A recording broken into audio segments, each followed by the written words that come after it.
Assalamualaikum warahmatullahi wabarakatuh. Perkenalkan, nama saya Hadi Saputra dari Prodi Pendidikan Guru Madrasah Ibtidaiyah UIN Sunan Ampel, Surabaya. Di sini saya akan menjelaskan sedikit tentang pandangan filosofis dalam praktis pendidikan Islam. Yang pertama, yakni Naqib al-Athos. Syekh Muhammad Naqib al-Athos atau lebih dikenal dengan Naqib al-Athos merupakan seorang cendekiawan dan filsuf muslim dari Malaysia yang lahir di Bogor 5 September 1931. Naqib al-Athos menguasai berbagai bidang seperti filsafat, sejarah, dan sastra serta menjadi penulis berbagai buku di bidang pemikiran dan peradaban Islam. Beliau juga merupakan seorang pendiri sebuah institusi pendidikan tinggi bernama International Institute of Islamic Thought and Civilization atau disingkat dengan ISTEC di Kuala Lumpur, Malaysia. Pandangan Naqib al-Athos terhadap pendidikan Islam. Pendidikan Islam menurut Naqib al-Athos merupakan sebuah proses penanaman, pengenalan serta pengakuan akan kedudukan Allah Subhanahu wa taala yang tepat dalam tatanan wujud dan kepribadian secara berangsur-angsur. Artinya, secara substantif pendidikan Islam mengarahkan individu untuk mengakui keberadaan Allah Subhanahu wa taala. Menurut beliau, kunci pendidikan Islam yang paling tepat adalah ta'dib. Ta'dib sendiri berasal dari kata adab yang memiliki arti pembinaan yang khas pada setiap individu untuk disiplin tubuh, jiwa, dan roh. Ta'dib memiliki cangkupan yang lebih luas meliputi pengetahuan, pengajaran, dan pengasuhan. Ta'dib berkaitan erat dengan ilmu, sebab ilmu tidak dapat diajarkan dan ditularkan kepada peserta didik kecuali pendidik tersebut memiliki adab yang tepat terhadap ilmu pengetahuan dan berbagai bidang. Unsur esensial dalam sistem pendidikan didasarkan pada beberapa konsep, yaitu konsep agama, manusia, ilmu pengetahuan, kebijakan, keadilan, amal, dan konsep universal.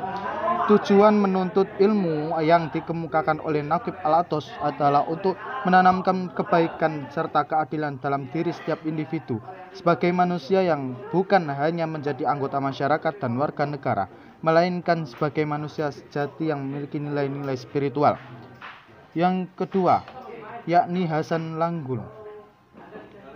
Hasan Langgulung merupakan seorang ilmuwan serta pakar pendidikan dan psikologi berkebangsaan Indonesia yang lahir di Rapang 16 Oktober 1934 dan wafat pada usia 73 tahun di Kuala Lumpur 2 Agustus 2008. Beliau menjadi salah seorang yang paling menonjol dalam kajian pemikiran serta teori kependidikan di Indonesia. Beliau juga dikenal sebagai sosok yang produktif karena menulis banyak buku dalam bidang psikologi, pendidikan, dan filsafat yang sudah lebih dari 60 judul artikel yang terbit baik di dalam maupun di luar negeri. Salah satunya yaitu buku dengan judul Beberapa Pemikiran tentang Pendidikan Islam yang terbit di Bandung pada tahun 1980. Selain itu, Hasan Langgulung juga menerbitkan beberapa buku dalam bahasa Arab. Pandangan Hasan Langgulung terhadap pendidikan Islam. Secara etimologi, pendidikan berasal dari bahasa Inggris education dan bahasa Latin educare yang berarti memasukkan ilmu kepada seseorang. Selain itu, Hasan Langgulung juga mendefinisikan pendidikan Islam sebagai sebuah proses penyiapan generasi untuk mengisi peranan memindahkan pengetahuan dan nilai-nilai Islam yang disesuaikan dengan fungsi manusia untuk beramal di dunia dan memetik hasilnya di akhirat. Pendidikan bukan hanya sekedar transfer of knowledge, namun juga transfer of value yang berorientasi pada dunia dan akhirat sebagai tujuannya. Proses pemindahan yang dimaksud ialah pengajaran, latihan, serta indoktrinasi kepada individu lain.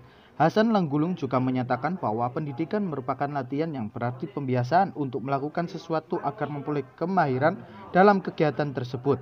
Menurut beliau, pendidikan Islam dapat dilihat dari 3 segi, yaitu segi pandangan individu, segi sudut pandang masyarakat, dan segi proses antara individu dengan masyarakat. Nilai-nilai yang dijadikan pedoman dalam pendidikan Islam tentunya Al-Quran serta hadis Rasulullah SAW. Dasar pokok pendidikan Islam menurut Hasan Langgulung. Yang pertama yakni ketuhanan, yang kedua yakni keterpaduan, yang ketiga kesinambungan, dan yang keempat keaslian. Yang kelima, bersifat praktikal. Yang keenam, kesetiakawanan. Dan yang terakhir yakni keterbukaan. Yang ketiga yakni pendidikan filsafat pendidikan Islam menurut Al-Farabi. Abu Nasir Muhammad bin Al-Farabi atau lebih dikenal Al-Farabi merupakan seorang ilmuwan dan filsuf Islam yang berkebangsaan Abbasiyah. Beliau lahir di Kazakhstan pada tahun 872 Masehi dan wafat di Suriah pada tahun 950 Masehi. Beliau dikelompokkan dalam filsuf Neoplatonis karena mampu membuat sintesis pemikiran Plato dan Aristoteles. Dalam bidang filsafat, beliau merupakan filsuf Islam pertama yang mampu menghubungkan serta menyelaraskan filsafat politik Yunani klasik dengan filsafat Islam sehingga pemikirannya dapat diterima oleh berbagai agama. Pandangan Al-Farabi terhadap pendidikan Islam. Pendidikan menurut Al-Farabi merupakan sebuah media untuk mendapatkan nilai pengetahuan serta keterampilan praktis bagi individu dalam periode dan budaya tertentu untuk membimbing individu menuju kesempurnaan dan kebahagiaan yang didapat dengan cara berbeda-beda. Oleh karena itu, dalam prosesnya dibutuhkan seorang pendidik untuk membimbingnya. Hal tersebut dijelaskan Al-Farabi dalam buku Risalah fi As-Siyasah. Dalam metode mengajar, beliau berpendapat bahwa pendidik harus membentuk rasa kesolehan serta mengamalkan ilmu dengan metode meyakinkan sesuatu. Dan apabila dirasa seorang individu tidak memiliki kesadaran terhadap dirinya, maka pendidik menggunakan metode pemaksaan atau dengan kata lain, seorang pendidik menjadi pengajar orang yang patut juga orang yang membangkang. Konsep pendidikan yang dikemukakan Al-Farabi lebih menekankan pada moralitas serta pemikiran yang bersifat rasional. Menurut beliau, akhlak bisa lahir dari akal serta ilmu syariat sehingga dapat membedakan antara yang baik dan buruk. Tujuan pendidikan yang disebutkan Al-Farabi adalah untuk membangun bangsa dan negara yang memiliki kecakapan dalam bidang ilmu pengetahuan. Mungkin itu dari saya, sekian. Kurang lebihnya mohon maaf. Wassalamualaikum warahmatullahi wabarakatuh. Terima kasih telah menonton.